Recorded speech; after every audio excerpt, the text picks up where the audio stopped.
Nepal cricket संघ क्यानले खेलाडीको नयाँ ग्रेडिङ सार्वजनिक गरेको छ।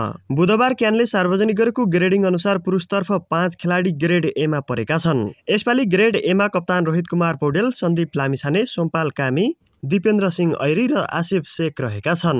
गत वर्ष ग्रेड एमा परेका कुशल भुर्तेल र करण केसी भने यसपटक ग्रेड बीमा झरेका छन्। ग्रेड बीमा उनीहरू सहित गुलशन झा, ललित नारायण राजवंशी र अनिल शाह रहेका छन्। यस्तै गत वर्ष ग्रेड बीमा रहेका भीम सार्की, आरिफ शेख र कुशल मल्ल ग्रेड सीमा घटुवा भएका छन्। यसपालि ग्रेड सीमा उनीहरू सहित सन्दीप जोरा रहेका छन्।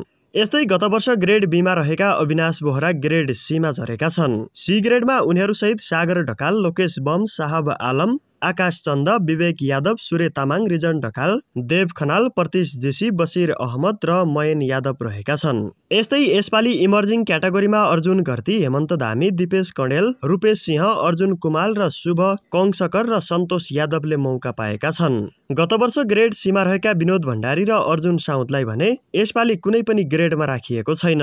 यस्तै गत वर्ष ग्रेड डीमा रहेका पवन सराफ र इमर्जिङ क्याटेगोरीमा रहेका विपिन खत्रीलाई पनि सेन्ट्रल कन्ट्र्याक्टबाट बाहिर राखिएको छ।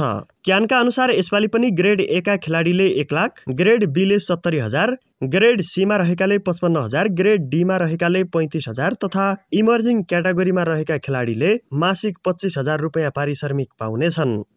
महिलातर्फ यसपालि ग्रेड एमा 4 खेलाडीलाई राखिएको छ।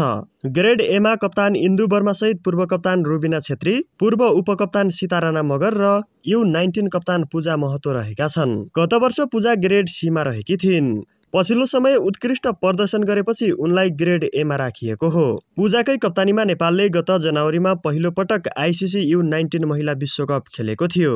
यस्तै क्यानले ग्रेड बीमा कविता जोशी, ग्रेड सीमा कविता कुवर र सम्झना खड्कालाई राखेको छ। ग्रेड डीमा बेन्दु रावल, रोमा थापा, ईश्वरी विष्ट, एलिसा यादव, साना परविन, रिया शर्मा, सिमाना केसी, सावित्रा धामी, कृष्णा गुरुङ, ज्योतिषिका मरासिनी, रचना चौधरी र मनिषा उपाध्यायले मौका पाएका छन्।